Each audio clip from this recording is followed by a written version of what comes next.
कळवण बस स्थानक सुलभ शौचालयाचे ड्रेनेज फुटल्याने दुर्गंधीयुक्त पाणी बस स्थानकात, प्रवासी व व्यापाऱ्यांचे हाल।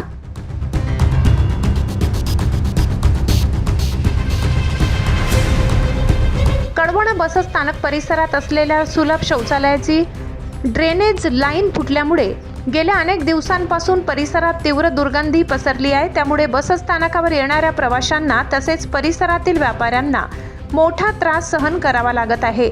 या दुर्गंधीमुळे नागरिकांमध्ये तीव्र संताप व्यक्त होत असून संबंधित प्रशासनाने तात्काळ याची दखल घेऊन समस्या सोडवावी अशी मागणी होत आहे।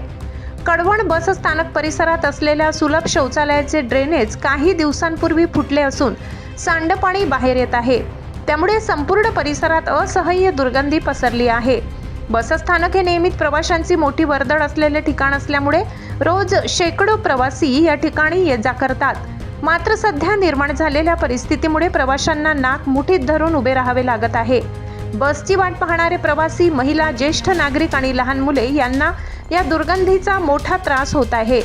तसेच बस स्थानक परिसरातील दुकानदार आणि व्यापारी देखील या समस्येमुळे हैराण झाले आहेत। दुर्गंधीमुळे ग्राहक दुकानांकडे येण्यास टाळाटाळ करत असल्याचे व्यापाऱ्यांचे म्हणणे आहे। शिवाय सांडपाण्यामुळे परिसरात अस्वच्छता वाढली असून त्यामुळे विविध आजार पसरू शकण्याची शक्यता नागरिकांनी व्यक्त केली आहे। माशा, डास यांचे प्रमाण वाढत असल्याने आरोग्याच्या दृष्टीने ही बाब गंभीर असल्याचे सांगितले जात आहे।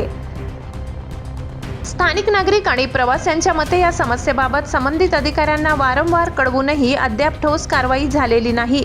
त्यामुळे नागरिकांमध्ये नाराजी वाढत आहे। दरम्यान ही समस्या नेमकी कोण सोडवणार असा प्रश्न आता उपस्थित होत आहे। कळवण आगार प्रमुख यांनी याकडे लक्ष द्यावे की सुलभ शौचालयाचे चालक किंवा संबंधित कंत्राटदाराने याची जबाबदारी घ्यावी अशी चर्चा नागरिकांमध्ये सुरू आहे। बस स्थानक हे शहराचे महत्त्वाचे ठिकाण असल्यामुळे स्वच्छता आणि आरोग्याच्या दृष्टीने तात्काळ उपाययोजना करणे गरजेचे आहे। अन्यथा प्रवासी आणि स्थानिक व्यापाऱ्यांचा संताप आणखी वाढण्याची शक्यता आहे। त्यामुळे संबंधित प्रशासनाने तातडीने ड्रेनेज दुरुस्त करून परिसर स्वच्छ करावा अशी मागणी नागरिकांकडून जोर धरत आहे। मराठी केसरी न्यूज नेटवर्क, कळवण। दिवसभरातील ताज्या घडामोडी बघण्यासाठी आजच मराठी केसरी न्यूजला लाईक, शेअर आणि सबस्क्राईब करा।